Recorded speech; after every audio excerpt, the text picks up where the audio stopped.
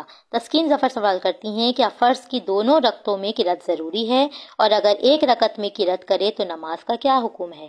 جی ہاں، فرض کی دونوں رکعتوں میں قرأت فرض ہے۔ اگر فرض کی دوسری رکعت میں قرأت نہ کی یا فقط ایک رکعت میں کی تو نماز فاسد ہو گئی۔ کا طریقہ۔ مہنور سوال کرتی ہیں کہ عورت کے رکوع کا صحیح طریقہ کیا ہے؟ عورت رکوع میں تھوڑا جھکے، یعنی صرف اس قدر کہ ہاتھ گھٹنوں تک پہنچ جائیں، پیٹھ سیدھی نہ کرے اور گھٹنوں پر زور نہ دے، بلکہ ہاتھ رکھے، ہاتھ کی ہتھیلیاں ملی ہوئی رکھے، پاؤں جھکے ہوئے رکھے، مردوں کی طرح خوب سیدھا نہ کرے، دونوں ٹخنے ملا دے اور بازو پہلو سے ملا دے۔ کرنے کا وقت۔ جبھی فاطمہ سوال کرتی ہیں کہ رکوع کرنے کا وقت کیا ہے؟ حالت قیام میں سورت ختم کرنے کے بعد رکوع کو جائیں گے، قرأت کے بعد مطلساً رکوع کرنا واجب ہے۔ دونوں ٹخنے ملانا۔ مہرین سوال کرتی ہیں کہ میری دوست رکوع میں جاتے وقت دونوں ٹخنے ملا دیتی ہے جبکہ میں ایسا نہیں کرتی، کیا میری دوست کا یہ عمل درست ہے یا اس کا کیا حکم ہے؟ علامہ ابراہیمی حلبی غنیت میں شرح منیہ میں فرماتے ہیں، رکوع میں ٹخنوں کا اتصال اور انگلیوں کا قبلہ رو ہونا ہی سنت ہے۔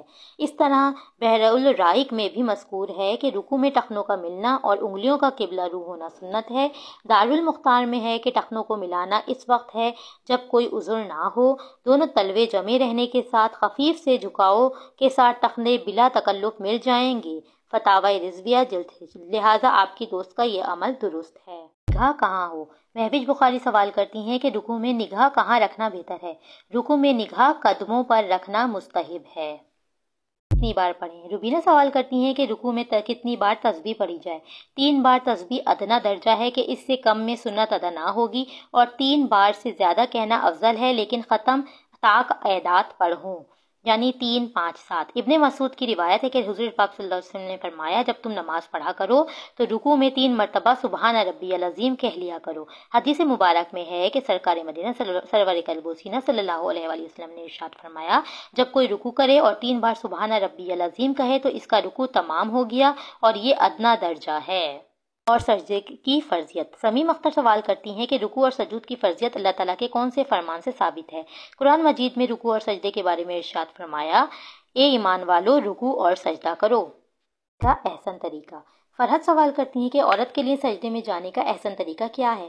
سجدے میں جائے تو پہلے زمین پر گھٹنے رکھے، پھر ہاتھ، پھر ناک، پھر پیشانی رکھے۔ جب سجدے سے اٹھے تو اس کا الٹ کرے، یعنی پہلے پیشانی اٹھائے، پھر ناک، پھر ہاتھ، پھر گھٹنے۔ حضرت علی رضی اللہ عنہ سے روایت ہے کہ جب عورت نماز پڑھے تو سمٹ کر بیٹھے اور سمٹ کر سجدہ کرے اور مرد کی طرح اپنے اعضاء کو الگ نہ کرے۔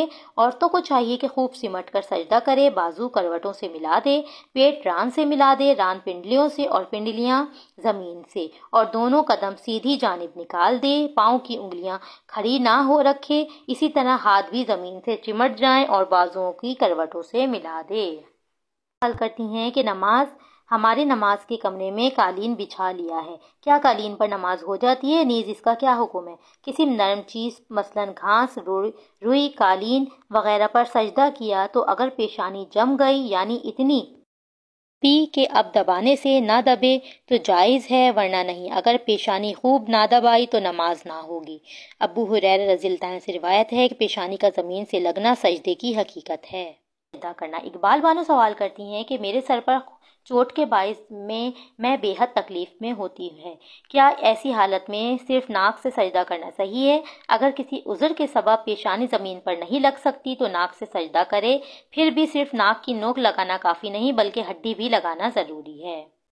انگشت شہادت سے اشارہ کرنا۔ فاطمہ سوال کرتی ہیں کہ اتحیات میں انگشت شہادت سے اشارہ کیا جاتا ہے، کیا یہ عمل کیسا ہے اور اس کا صحیح طریقہ کیا ہے؟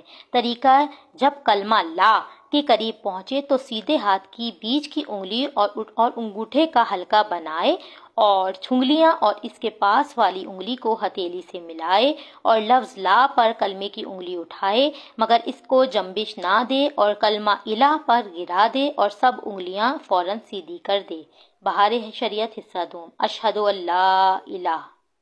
عابدہ سوال کرتی ہیں کہ قاعدہ اخیرہ میں بیٹھنے کا طریقہ کیا ہے؟ امام بہقی فرماتے ہیں کہ خاص کر عورتوں کے لیے دو زانو یعنی قاعدہ اخیرہ کی حالت میں زمین سے چمٹ کر بیٹھنا سنت ہے۔ ہمارے علماء نے عورتوں کے لیے تو رق کا قول لیا ہے کہ اس میں زیادہ سطر اور آسانی ہے، اور خواتین کا معاملہ سطر اور آسانی پر مبنی ہے، کیونکہ خواتین کے معاملے میں شرع مطہرہ کا مطالبہ کمال سطر و حجاب ہے، اس لیے کہ خواتین عورت مستورہ کی مالک ہوتی ہیں۔ ترمذی شریف میں حضرت عبداللہ بن مسعود سے روایت ہے کہ سرکار عبد اکرار صلی اللہ علیہ وآلہ وسلم نے فرمایا، عورت تمام کی تمام قابل سطر و حجاب ہے۔ قاعدہ خیرہ میں بیٹھنے کا طریقہ: قاعدہ خیرہ بیٹھنے کی حالت یہ ہوگی کہ دونوں باؤں سیدھی جانب نکال دیں اور بائیں یعنی الٹی سیرین پر بیٹھیں اور سیدھا ہاتھ سیدھی ران پر اور الٹا ہاتھ الٹی ران پر اس طرح رکھیں کہ انگلیوں کے کنارے گھٹنوں کے پاس ہوں اور انگلیوں کو اپنی حالت پر چھوڑ دیں، نہ کھلی ہوئی ہوں نہ ملی ہوئی، اور گھٹنوں کو نہیں پکڑنا ہے۔ فرض ہے۔ حمنہ سوال کرتی ہیں کہ نماز میں قاعدہ اخیرہ کیا ہے؟ نماز کی رکعتیں پوری کرنے کے بعد جو بیٹھ جاتا ہے اسے قاعدہ اخیرہ آخری بیٹھنا کہتے ہیں، اور قاعدہ اخیرہ نماز میں فرض ہے۔ آہستہ کرنا۔ راشدہ آصف سوال کرتی ہیں کہ میری دوست کی عادت ہے کہ نماز میں قرأت بہت آہستہ کرتی ہے، کیا اس سے نماز ہو جائے گی؟ نیز کیا یہ عمل درست ہے؟ جواب: آہستہ پڑھنے میں یہ خیال رکھنا ضروری ہے کہ خود سنیں، اگر حروف کی تصحیح تو کی یعنی صحیح طریقے سے حروف کی ادائیگی کی، مگر اس قدر آہستہ پڑھا کہ خود نہ سنا اور اس کے ارد گرد کوئی شور و غل وغیرہ بھی نہیں اور اس کی سماعت کمزور بھی نہیں ہے تو ایسی صورت میں نماز نہ ہوئی۔ ضروری ہدایت: نماز کے علاوہ بھی جہاں کچھ کہنا پڑھنا مقرر کیا گیا ہے کم از کم اتنی آواز ہو کہ خود سن سکیں۔ چوتھی رکعت کے بعد پانچویں میں کھڑے ہونا۔ شاذیب سوال کرتی ہیں کہ میری نانی نماز میں چوتھی رکعت کے بعد سلام پھیرنے کے بجائے پانچویں کے لیے کھڑی ہو گئیں، بعد ازاں انہیں یاد آ گیا نماز تو مکمل کر لی، اب اس نماز کا کیا حکم ہے؟ جواب: اس کی دو صورتیں ہیں۔ پہلی صورت یہ کہ 4 رکعت والے فرض میں چوتھی رکعت میں قعدہ نہ کیا یعنی بیٹھے نہیں تھے اور بھول کر پانچویں کے لیے کھڑی ہو گئیں تو جب تک پانچویں کا سجدہ نہ کیا ہو بیٹھ جائیں۔ دوسری صورت یہ ہے کہ پانچویں کا اگر سجدہ کر لیا، اسی طرح فجر میں دوسری رکعت پر نہیں بیٹھیں اور تیسری کا سجدہ کر لیا، اسی طرح مغرب میں تیسری پر نہ بیٹھیں اور چوتھی کا سجدہ کر لیا، تو ان سب صورتوں میں نماز فرض باطل ہو گئے۔ اخیرہ میں سونے والے کا حکم۔ شکیلہ سوال کرتی ہیں کہ اگر قاعدہ اخیرہ میں سو گئی تو اس کا کیا حکم ہے؟ جواب: پورا قاعدہ سوتے میں گزر گیا تو بیداری کے بعد تشہد بیٹھنا فرض ہے ورنہ نماز نہ ہوگی۔ قیام، قرأت، رکوع، سجود میں اگر سوئی رہی تو ان کا اعادہ کرے ورنہ نماز نہ ہوگی، اور سجدہ سہو بھی کرے، اور اگر پوری رکعت سونے میں گزر گئی تو نماز فاسد ہو گئی۔ نماز کے قریب حیض والی عورت کا بیٹھنا۔ لاریب سوال کرتی ہیں کہ میں نماز پڑھ رہی تھی کہ میرے قریب حیض والی عورت آ کر بیٹھ گئی، کیا اس طرح میری نماز ہو جائے گی؟ مصلی کے پاس اگر حیض والی عورت آ کر بیٹھ گئی تو نماز ہو جائے گی۔ پر کپڑا بچھا کر نماز پڑھنا۔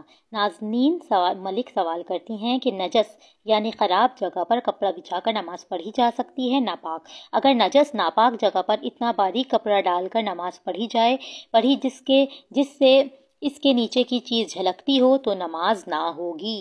دوران بچے کا گود میں بیٹھنا۔ عالیہ فاروق سوال کرتی ہیں کہ دوران نماز حالت قاعدہ میں بچہ گود میں آ کر بیٹھ گیا، بچے کے بیٹھ جانے سے کیا نماز ٹوٹ جائے گی جبکہ بچے کے کپڑے بھی ناپاک ہیں؟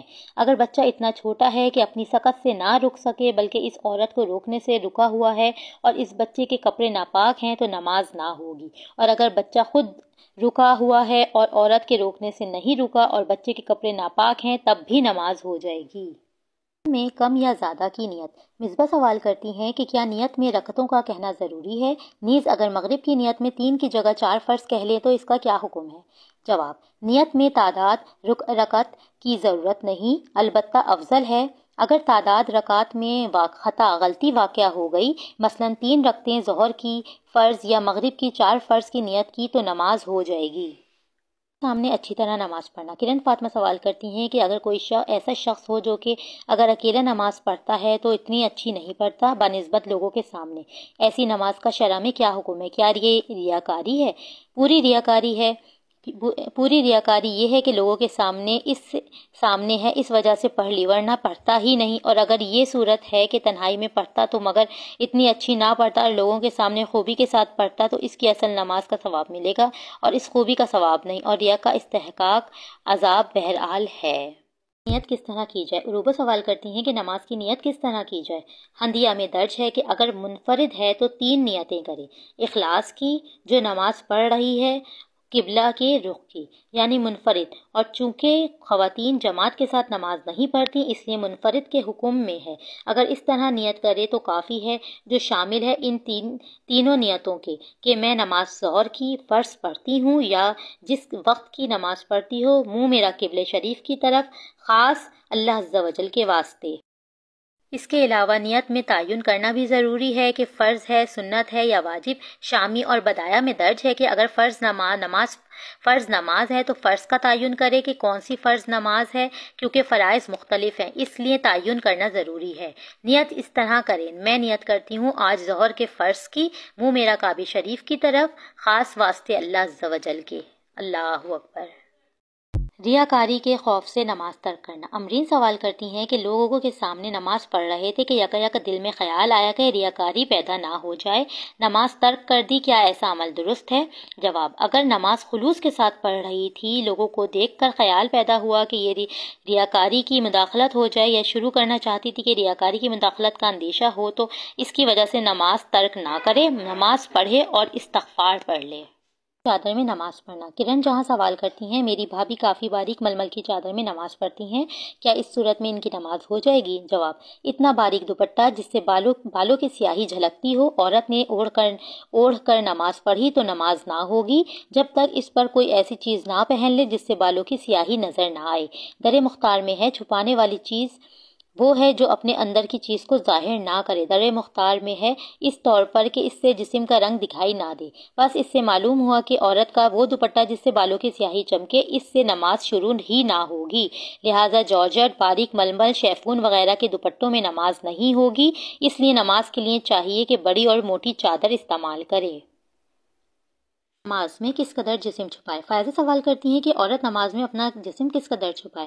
جواب: آزاد عورت کے لیے سارا بدن عورت ہے سوائے منہ اور دونوں ہتھیلیوں اور دونوں قدم کے، سارا بدن چھپانا فرض ہے۔ تفصیل اعضائے ستر: پیشانی کے اوپر سے سارے بال، لٹکے ہوئے بال، دونوں کان، گردن، اس میں گلا بھی داخل ہے، دونوں شانوں، دونوں بازو، اور ان میں کوہنیاں بھی داخل ہیں، دونوں کلائیاں یعنی کوہنی کے بعد سے گٹوں کے نیچے تک، دونوں پستان، پیٹ، کمر، سرین، فرج، دبر، درانے، تمام کی تمام زیر ناف، دونوں پنڈلیاں چھپانا فرض ہے۔ بہاری شریعت حصہ سوم پہن کر نماز پڑھنا۔ شازیہ سوال کرتی ہیں کہ کیا باریک کپڑے پہن کر نماز ادا کرنا جائز ہے یا نہیں؟ اتنا باریک کپڑا جس سے بدن چمکتا ہو سطر کے لیے کافی نہیں، اگر اس سے نماز پڑھی تو نماز نہ ہوئی۔ در مختار میں ہے کہ چھپانے والی چیز وہ ہے جو اپنے اندر کی چیز کو ظاہر نہ کرے، لہٰذا شیفون، جارجٹ، باریک لون وغیرہ کی شلواروں میں نمازیں ضائع ہو جاتی ہیں، لہٰذا ان شلواروں میں استر وغیرہ لگوائیں۔ کپڑوں میں نماز پڑھنا۔ عروبہ فاروق سوال کرتی ہیں کہ کیا چست شلوار قمیض میں نماز پڑھنا جائز ہے؟ جواب: دبیس کپڑا جس سے بدن کا رنگ نہ چمکتا ہو مگر بدن سے ایسا چپکا ہوا ہے کہ دیکھنے سے عضو کی ہیبت ماہیت معلوم ہوتی ہے، اس کپڑے سے نماز ہو جائے گی، مگر اس عضو کی طرف دوسرے کو نگاہ کرنا جائز نہیں۔ ایسا کپڑا لوگوں کے سامنے پہننا بھی منع ہے، عورتوں کے لیے بدرجہ اولا ممانعت ہے، لہٰذا عورتیں بہت چست قمیض، چست پاجامے پہنتی ہیں، وہ ایسا لباس پہننے سے بچیں۔ پھر سوال کرتی ہیں کہ ہم نے ایک عورت کو دیکھا جس کا ستر عورت، گردن، لٹکے ہوئے بال، کلائیاں مکمل نہ تھیں اور وہ حالت نماز میں تھی، کیا ایسی صورت میں ان کی نماز ہو جائے گی؟ گردن، لٹکے ہوئے بال اور کلائیاں چھپانا فرض ہے، اگر ان کے چھپائے بغیر نماز تو نماز نہ ہوئی۔ گھٹوں تک کلائیاں چھپانی ضروری ہیں۔ دوران اگر چادر کھل جائے۔ راحیلہ سوال حسن سوال کرتی ہیں، اگر دوران نماز چادر کھل جائے تو کیا اس صورت میں نماز ہو جائے گی؟ جن اعضاء کا ستر فرض ہے ان میں کوئی عضو چوتھائی سے کم کھل گیا، نماز ہو گئی، اور اگر چوتھائی عضو کھل گیا اور فوراً چھپا لیا تب بھی ہو جائے گی، اور اگر بقدر ایک رکن یعنی 3 مرتبہ سبحان اللہ کہنے کی مقدار کھلا رہا، نماز جاتی رہی۔ مثال کے طور پر اگر نماز میں کان کا چوتھائی حصہ 3 مرتبہ سبحان اللہ کہنے کی مقدار کھلا رہا تو نماز نہ ہوئی۔ کلائی کھلی ہوئی ہونا۔ جویریہ ندیم سوال کرتی ہیں کہ کلائی کھلی ہوئی تھی کہ جب نماز شروع کی تو کیا نماز ہو جائے گی؟ اگر نماز شروع کرتے وقت عضو کی چوتھائی کھلی ہے، اسی حالت پر اللہ اکبر کہہ لیا تو ایسی صورت میں نماز منعقد ہی نہیں ہوئی۔ اس میں کان اور پنڈلی کا کچھ حصہ کھلا رہے۔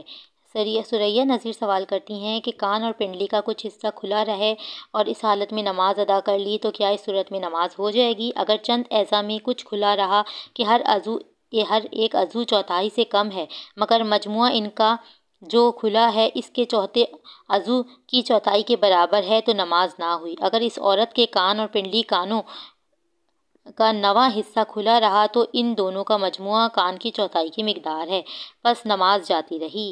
کان میں ستر عورت کا خیال رکھنا۔ عائشہ سوال کرتی ہیں کہ کیا اندھیرے کمرے میں بھی ستر عورت کا خیال رکھنا چاہیے؟ ستر عورت ہر حال میں واجب ہے، خواہ تنہا یا کسی کے سامنے، خواہ اندھیرے مکان میں نماز پڑھتی ہو۔ ناپاک سمجھ کر پھر نماز پڑھنا۔ عورت سمجھتی کپڑا ناپاک ہے، پھر بھی نماز پڑھ لی، پھر پتہ چلا کہ کپڑا پاک ہے، کیا اس کی نماز ہو جائے گی؟ اگر نماز شروع کرنے سے پہلے گمان تھا کہ کپڑا ناپاک ہے اور ختم پر پتہ چلا کہ پاک ہے تب بھی اس کی نماز نہ ہوگی۔ کعبے سے پھرنا۔ مہاجبین سوال کرتی ہیں کہ اگر قبلے سے رخ پھر جائے تو کیا نماز فاسد ہو جائے گی؟ کعبے کی سمت میں اگر منہ کا کوئی حصہ یا جز واقع ہے تو نماز ہو جائے گی، اگرچہ کعبے سے انحراف بھی ہو تو نماز ہو جائے گی، جیسے 90 درجے پر کعبہ ہے اور 45 درجے اور 45 بائیں کی طرف رخ پھر جائے تب بھی نماز ہو جائے گی کہ منہ کا کچھ حصہ کعبے کی طرف ہے، اور اگر 45 درجے سے زیادہ رخ مڑ گیا تو نماز فاسد ہو گئی کہ وہ کعبے کی سمت سے نکل گیا۔ رخ پر نماز پڑھنا۔ شمسہ سوال کرتی ہیں کہ اگر ہم نے پارک میں نماز پڑھی، ختم نماز پر پتہ چلا کہ ہم نے غلط رخ پر نماز پڑھ لی، کیا ہماری نماز ہو گئی؟ اور اگر نہ ہوئی تو کیا اعادہ دہرانا ضروری ہے؟ اگر کسی ایسی جگہ نماز پڑھی جہاں بتانے والا موجود ہے، پھر بھی بغیر کسی سے پوچھے نماز پڑھ لی تو نماز اگر صحیح رخ پر پڑھی ہوگی تو ہو گئی، اور اگر غلط رخ پر پڑھی تو نہ ہوئی اور دہرانا ضروری ہے۔ اوقات میں نفل نماز پڑھنا۔ نورالعین سوال کرتی ہیں کہ اوقات مکروہ میں نفل نمازیں کا کیا حکم ہے؟ اگر شروع کر دی تو کیا کریں؟ غنیمہ میں مذکور ہے جس وقت بھی نفل نماز شروع کی تو وہ نماز واجب ہو گئی، لیکن اوقات مکروہ میں پڑھنا جائز نہیں، لہٰذا واجب ہے کہ توڑ دے اور وقت کامل میں قضا کرے، اور اگر پوری کر لی تو گنہگار ہوئی اور اب قضا واجب نہیں۔ اوقات میں تلاوت و ذکر کرنا۔ ماریہ چودھری سوال کرتی ہیں کہ مکروہ اوقات کون سے ہیں اور ان میں نماز و تلاوت و ذکر و اذکار کا کیا حکم ہے؟ اوقات مکروہ 3 ہیں: طلوع آفتاب، غروب آفتاب، استوا کا وقت یعنی زوال کا وقت۔ بخاری کے علاوہ تمام نے اس حدیث کو روایت کیا ہے کہ عقبہ بن جانی رضی اللہ عنہ سے وہ فرماتے ہیں کہ رسول اللہ صلی اللہ علیہ وسلم ہمیں 3 اوقات میں نماز پڑھنے سے منع فرماتے ہیں، اور یہ کہ ہم اپنے مردوں کو ان اوقات میں نہ دفنائیں۔ نمبر 1، جب سورج طلوع ہو یہاں تک کہ بلند ہو جائے، پھر استوا کے وقت یہاں تک کہ وہ ڈھل جائے، پھر غروب کے وقت یہاں تک کہ غروب ہو جائے۔ بحر الحرائق جلد اول کتاب الصلاۃ۔ ایک اور حدیث میں ان ممنوعہ اوقات کی وجہ بیان فرمائی ہے کہ اس میں کفار کی عبادت سے تشبیہ ہے۔ آپ صلی اللہ علیہ وسلم نے فرمایا کہ سورج شیطان کے 2 سینگوں کے درمیان طلوع ہوتا ہے، یعنی جب سورج نکلتا ہے تو سورج کے سامنے شیطان آ کر کھڑا ہو جاتا ہے۔ جو لوگ سورج کی عبادت کرتے ہیں وہ اس کی عبادت کرتے ہیں، یہ خوش ہوتا ہے کہ میری عبادت ہوتی ہے۔ دو سینگوں سے مراد جب وہ سامنے کھڑا ہوتا ہے تو اس کے دونوں کانوں کے درمیان سورج ہوتا ہے، اس کو یہاں سینگوں سے تعبیر فرمایا ہے۔ لیکن جب سورج بلند ہوتا ہے تو شیطان چلا جاتا ہے۔ اس طرح استوا کے وقت آ جاتا ہے، پھر جب سورج ڈھل جاتا ہے تو پھر چلا جاتا ہے، پھر جب غروب قریب ہوتا ہے تو پھر آ جاتا ہے، پھر جب غروب ہو جاتا ہے تو پھر چلا جاتا ہے۔ اوقات مکروہ یعنی طلوع آفتاب، نصف النہار، غروب آفتاب، ان تینوں وقتوں میں نماز جائز نہیں، نہ فرض، نہ واجب، نہ ادا، نہ قضا۔ یوں ہی سجدہ تلاوت تو سجدہ سہو بھی جائز نہیں۔ اس کے علاوہ در مختار میں ہے کہ ان اوقات میں قرآن مجید کی تلاوت بہتر نہیں، بہتر ہے کہ درود شریف اور ذکر میں مشغول رہے۔ نماز تاخیر سے پڑھنا۔ سرورت بخاری سوال کرتی ہیں، میں نے سنا ہے کہ ظہر کی نماز تاخیر سے پڑھنی چاہیے، شرع میں اس کا کیا حکم ہے؟ بخاری مسلم ابو ہریرہ رضی اللہ عنہ سے مروی ہے کہ فرماتے ہیں رسول اللہ صلی اللہ علیہ وسلم، ظہر کو ٹھنڈا کر کے پڑھو کہ سخت گرمی جہنم کے جوش سے ہے۔ دوزخ نے اپنے رب کے پاس شکایت کی کہ میرے بعض اعضا بعض کو کھا لیتے ہیں۔ ایسے 2 مرتبہ سانس کی اجازت ہوئی، ایک جاڑے میں ایک گرمی میں۔ جاڑوں سردیوں کی ظہر میں جلدی مستحب ہے اور اگر گرمی کے دنوں میں تاخیر مستحب ہے۔ بحر الحرائق میں تاخیر سے مراد ہے کہ وقت مستحب کے 2 حصے کیے جائیں اور پچھلے حصے میں ادا کریں۔ فجر کی نماز کے بعد نوافل پڑھنا۔ عروسہ سوال کرتی ہیں کہ عصر اور فجر کی نماز کے بعد نوافل وغیرہ پڑھے جا سکتے ہیں؟ حضور علیہ الصلوۃ والسلام نے فرمایا، یعنی عصر کے بعد کوئی نماز نہیں یہاں تک کہ سورج غروب ہو جائے، اور فجر کی نماز کے بعد کوئی نماز نہیں یہاں تک کہ سورج طلوع ہو جائے۔ کنز اول میں درج ہے کہ طلوع فجر کے بعد سوائے سنتوں کے دوسرے نوافل منع ہیں۔ ابو داؤد نے روایت کیا ہے کہ طلوع فجر یعنی فجر کا وقت ہونے کے بعد صرف 2 رکعتیں پڑھی جائیں۔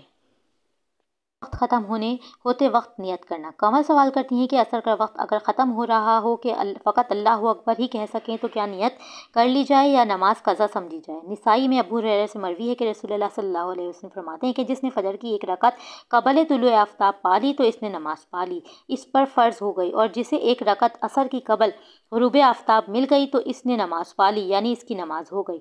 یعنی یہاں دونوں جگہ رکعت سے مراد تکبیر تحریمہ یعنی اللہ اکبر کہنا ہے، یعنی عصر کی نیت باندھ لی، تکبیر تحریمہ کہہ لی، اس وقت تک آفتاب نہ ڈوبا تھا، پھر ڈوب گیا تو نماز ہو گئی۔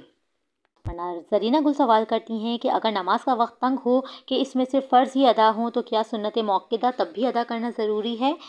جیسے ظہر کے فرض سے پہلے سنت موقدہ۔ فرض کا وقت تنگ ہو تو ہر نماز یہاں تک کہ سنت فجر و ظہر مکروہ ہے۔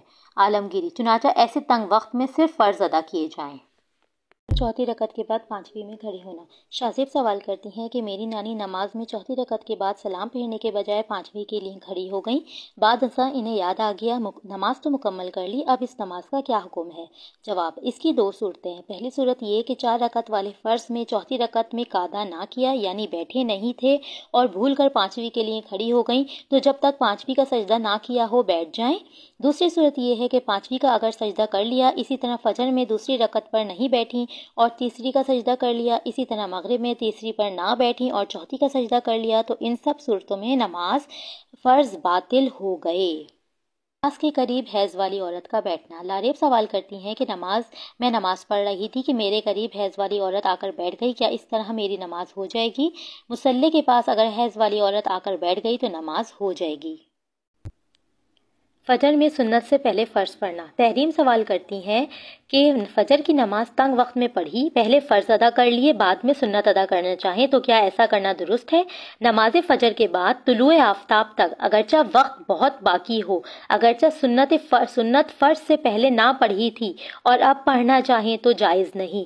اس کے علاوہ عالمگیر میں یہاں تک مذکور ہے کہ فجر سے پہلے اگر سنت شروع کر کے فاسد کر دی تھی اور اب فرض کے بعد اس کی قضا کرنا چاہیں، یہ بھی جائز نہیں۔ سجدے میں جاتے ہوئے کپڑے سمیٹنا۔ سدرہ جلین احسن سوال کرتی ہیں، ہم کہیں نماز پڑھ رہے تھے اور وہاں کافی گرد و مٹی وغیرہ تھی، گرد و مٹی سے بچانے کے لیے کپڑوں کو آگے یا پیچھے سے اٹھانا کیسا ہے؟ جواب، سجدے میں جاتے ہوئے کپڑے اٹھانا اگرچہ گرد سے بچانے سے کیا ہو مکروہ تحریمی ہے۔ میں جماعیہ لینا۔ صبا حسن سوال کرتی ہیں، میرے ساتھ یہ مسئلہ ہے کہ اکثر عشاء یا فجر کی نماز میں جماعیاں آتی ہیں، نماز میں جماعی لینے کا طریقہ کار بتا دیں تاکہ اس سے نماز پر کوئی فرق نہ پڑے۔ جواب: نماز میں جان بوجھ کر جماعی لینا مکروہ تحریمی ہے، خود آئے تو حرج نہیں مگر روکنا مستحب ہے۔ اگر روکے سے نہ رکے تو ہونٹ کو دانتوں سے دبائے، اس پر بھی نہ رکے تو اگر قیام میں ہے تو داہنے سیدھے ہاتھ سے منہ بند کر دے اور دوسرے موقع پر بائیں یا الٹے ہاتھ سے روکے۔ نماز میں کھانسی کرنا۔ بیگم نوشین گلزار سوال کرتی ہیں، اگر نماز میں کھانسی آ جائے تو اس کا کیا حکم ہے؟ جواب: تنویر البصائر میں اس طرح مذکور ہے کہ جس قدر ممکن ہو سکے کھانسی کو روکا جائے، کیونکہ یہ افعال صلاۃ میں سے نہیں ہے۔ کھانسی بلا عذر نماز کو فاسد کرتی ہے۔ اگر ضرورت ہو تو کھانس لیں کہ دل اس کو دفع سے مشغول رہے گا۔ اس طرح کھنکارنے کا حکم ہے کہ اگر ضرورت ہو تو جائز ہے، جیسے کرت ٹھیک کرنے کے لیے، ورنہ نہیں۔ نماز میں ڈکار آنا۔ مبین سوال کرتی ہیں کہ نماز میں اگر ڈکار آ جائے تو کیا کیا جائے؟ ڈکار کا بھی یہی حکم ہے کہ جس قدر ممکن ہو سکے اس کو روکے، کیونکہ یہ افعال صلاۃ میں سے نہیں۔ اسی طرح ڈکار بلا عذر نماز کو فاسد کر دیتی ہے، اس لیے بچنا چاہیے۔ در مختار خلاصہ یہ ہے کہ جس قدر دفع کیا جا سکتا ہے اس کو دفع کرنا مستحب ہے، تاکہ دل زیادہ اس کی مداخلت میں مشغول نہ ہو، اور جو دفع نہ کی جا سکتی ہے اضطرار کی وجہ سے اس کو کر لینا چاہیے۔ نماز میں انگلیاں چٹکانا۔ عشرت جلالی سوال کرتی ہیں کہ نماز میں انگلیاں چٹکانا کیسا عمل ہے؟ جواب: نماز میں انگلیاں چٹکانا مکروہ تحریمی ہے۔ بدائے میں اس کی علت یوں تحریر ہے کہ کیونکہ اس میں ترک خشوع ہے۔ حضور صلی اللہ علیہ وسلم نے فرمایا ہے کہ نماز میں انگلیاں مت چٹکاؤ، کیونکہ یہ قوم لوط کا عمل ہے اور اس کی تشبیہ سے بچنا چاہیے۔ طبرانی میں حضرت انس رضی اللہ عنہ سے روایت ہے کہ نماز میں ہنسنے والا اور ادھر ادھر دیکھنے والا اور انگلیاں چٹکانے والا برابر ہیں۔ اس سے مراد گناہ کے برابر ہیں، ورنہ ہنسنا تو نماز کو توڑ دیتا ہے، اور بعض روایتوں میں ہے کہ یہ شیطان کی طرف سے ہے۔ نماز میں انگلیاں چٹکانا، کینچی بنانا یعنی ایک ہاتھ کی انگلیاں دوسرے میں ڈالنا مکروہ ہے۔ سوال کرتی ہیں، اگر پخانہ پیشاب وغیرہ کو روکتے ہوئے نماز پڑھیں تو کیسا عمل ہے؟ جواب: پخانہ پیشاب اور ریح وغیرہ کو روکتے ہوئے نماز پڑھنا مکروہ ہے۔ حدیث شریف میں ہے فرمایا کہ جس میں سے کسی شخص کے لیے حلال نہیں، تم میں سے کسی شخص کے لیے حلال نہیں جو اللہ اور آخرت کے دن پر ایمان رکھتا ہو، نماز پڑھے پخانہ پیشاب کو روکتا ہوا، یہاں تک کہ نماز میں تخفیف کرے۔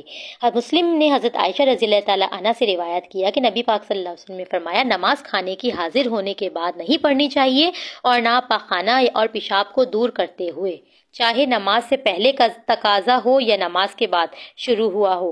بس جب تقاضا ہو جائے تو وہ نماز کو توڑ دے، اگر فوت نہ ہو۔ اگر ایسا ہی مکمل کر لے تو پھر گنہگار ہوگی، حدیث بالا کی وجہ سے۔ تصویر والے کمرے میں نماز پڑھنا۔ اکثر اکبر سوال کرتی ہیں کہ میں نے سنا ہے کہ جس کمرے میں تصویر وغیرہ ہو تو وہاں نماز نہیں ہوتی، آپ براہ مہربانی وضاحت کر دیں کہ کیا کیسی تصویر سے نماز نہیں ہوتی، اور کیا یہ تصویریں بیک پیچھے ہوں تب بھی ایسا ہی حکم ہے؟ جواب: مصلی نمازی کے آگے یا داہنے یا بائیں طرف تصویر کا ہونا مکروہ تحریمی ہے۔ پس سے پشت یعنی پیٹھ کے پیچھے ہونا بھی مکروہ ہے، اگرچہ ان تینوں صورتوں سے کم اگر تصویر غیر جاندار کی ہے جیسے دریا، پہاڑ وغیرہ، تو اس میں کوئی حرج نہیں۔ صحیح حدیث میں ارشاد ہوا ہے کہ جس گھر میں کتا یا تصویر ہو اس میں رحمت کے فرشتے نہیں آتے۔ اس حدیث سے یہ بات ثابت ہے کہ گھر میں اگر تصویر ہو تو اس گھر میں رحمت کے فرشتے نہیں آتے۔ ہم مسلمان ہیں اور بحیثیت مسلمان ہماری اولین خواہش یہ ہوتی ہے کہ ہمارے گھروں پر رحمت کے فرشتے سایہ فگن رہیں، لیکن محض فیشن اور ظاہری دکھاوے کے چکر میں ہم اپنے گھر کو اللہ کی رحمت سے خود دور کر دیتے ہیں۔ آج کل عموماً لوگ گھروں میں فوٹو فریم پسند کرتے ہیں جس میں شادی بیاہ کی تصاویر، بچوں کی تصاویر وغیرہ ہوتی ہیں۔ بس اگر جانداروں کی تصاویر ہے تو اس کمرے میں نہ رحمت کے فرشتے آئیں گے اور نہ ہی نماز ہوگی۔ اس طرح بچوں کے بابا سوٹر پر بنے ہوئے کارٹون وغیرہ، بچوں کے کھلونے مثلاً اسٹاف ٹوائے وغیرہ، ان سے بھی بچنا چاہیے، اور بچوں کو خاص طور پر ایسے لباس نہ پہنائیں جس پر کارٹون وغیرہ کی تصاویر بنی ہوں۔ سجدے میں جاتے وقت ترتیب کے خلاف کرنا۔ وردہ سوال کرتی ہیں کہ سجدے میں جاتے ہوئے اگر ہاتھ پہلے رکھیں اور گھٹنے بعد میں تو کیا اس سے نماز میں کچھ خلل واقع ہوگا؟ جواب: سجدے میں جاتے ہوئے گھٹنے سے پہلے ہاتھ رکھنا اور اٹھتے وقت ہاتھ سے پہلے گھٹنے اٹھانا مکروہ ہے۔ مذکورہ صورتحال میں نماز تو ہو جائے گی مگر کراہت آئے گی۔ نماز میں اشارے سے بات کرنا۔ ارم سوال کرتی ہیں کہ نماز پڑھنے والے سے بات پوچھی جائے اور جواب اشارے سے دے تو شریعت میں اس کے بارے میں کیا حکم ہے؟ جواب: نماز پڑھنے والے سے کوئی چیز مانگی یا کوئی بات پوچھی جائے اور اگر اس نے ہاں یا نہیں کا اشارہ کیا تو نماز فاسد نہ ہوئی، البتہ مکروہ ہو گئی۔